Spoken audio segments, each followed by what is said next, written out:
On devait mettre sur ces tables les instruments avec lesquels on égorgerait les victimes pour les holocaustes et pour les autres sacrifices. Des rebords de 4 doigts étaient adaptés à la maison tout autour, et la chair des sacrifices devait être mise sur les tables. En dehors de la porte intérieure, il y avait des chambres pour les chantres, dans le parvis intérieur. L'une était à côté de la porte septentrionale et avait la face au midi. L'autre était à côté de la porte orientale et avait la face au septentrion. Il me dit, cette chambre dont la face est au midi est pour les sacrificateurs qui ont la garde de la maison. Et la chambre dont la face est au septentrion est pour les sacrificateurs qui ont la garde de l'autel. Ce sont les fils de Tsadok qui, parmi les fils de Lévi, s'approchent de l'Éternel pour le servir.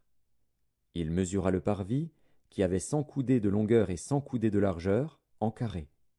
L'autel était devant la maison. Il me conduisit dans le vestibule de la maison. Il mesura les poteaux du vestibule et trouva 5 coudées d'un côté et 5 coudées de l'autre. La largeur de la porte était de 3 coudées d'un côté et de 3 coudées de l'autre. Le vestibule avait une longueur de 20 coudées et une largeur de 11 coudées. On y montait par des degrés. Il y avait des colonnes près des poteaux, l'une d'un côté et l'autre de l'autre. Ézéchiel, chapitre 41. Il me conduisit dans le temple. Il mesura les poteaux. Il y avait 6 coudées de largeur d'un côté et 6 coudées de largeur de l'autre, largeur de la tente. La largeur de la porte était de 10 coudées. Il y avait 5 coudées d'un côté de la porte et 5 coudées de l'autre. Il mesura la longueur du temple, 40 coudées, et la largeur, 20 coudées. Puis il entra dans l'intérieur. Il mesura les poteaux de la porte, 2 coudées. La porte, 6 coudées, et la largeur de la porte, 7 coudées.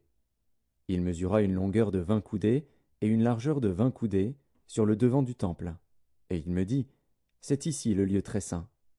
Il mesura le mur de la maison, 6 coudées, et la largeur des chambres latérales tout autour de la maison, 4 coudées.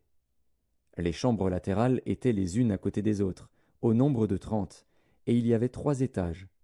Elles entraient dans un mur construit pour ces chambres tout autour de la maison, elles y étaient appuyées sans entrer dans le mur même de la maison. Les chambres occupaient plus d'espace, à mesure qu'elles s'élevaient, et l'on allait en tournant, car on montait autour de la maison par un escalier tournant. Il y avait ainsi plus d'espace dans le haut de la maison, et l'on montait de l'étage inférieur à l'étage supérieur par celui du milieu. Je considérais la hauteur autour de la maison.